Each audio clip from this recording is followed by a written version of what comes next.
জুনে যুক্তরাষ্ট্র West Indies শুরু হবে টি-20 বিশ্বকাপ। এই আসরের দল ঘোষণার আজই শেষ দিন। ইতিমধ্যেই অধিকাংশ দেশই দল দিয়েছে, তবে বাকি আছে বাংলাদেশ।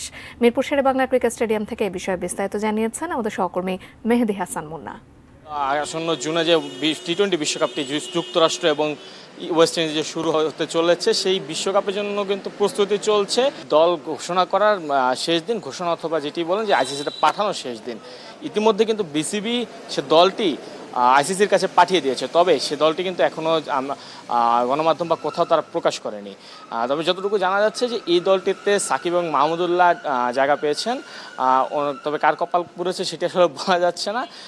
জিম্বাবুয়ে সিরিজের ম্যাচ আছে 3 তারিখ, 3 ম্যাচ থেকে শুরু হতে যাচ্ছে যে জিম্বাবুয়ে সিরিজ। সেই সিরিজটি দেখেই কিন্তু আসলে আনুষ্ঠানিক যে দলটি সেটি আসলে বিসিবি সবার সামনে প্রকাশ করবেন।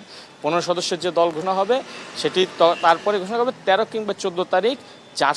জার্সি সহ অন্যান্য যে আনুষ্ঠানিক ফটো সেশন হয় সেই বিষয়গুলো সহ বিসিবি আসলে তখনই প্রকাশ করবে। এর আগ পর্যন্ত বিসিবি একটু রাগঢাক রেখে চলছে, যে আসলে দল নিয়ে একটি ঘোষণা করে দিয়ে যে ধরনের একটু প্রতিক্রিয়া হয় সেটি থেকে একটু দূরে থাকার চেষ্টা করছে।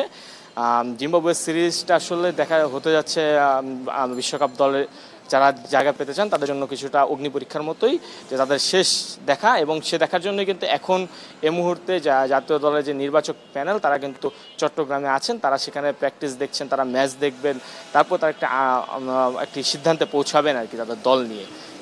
এই ছিল আমার কাছ থেকে সর্বশেষ।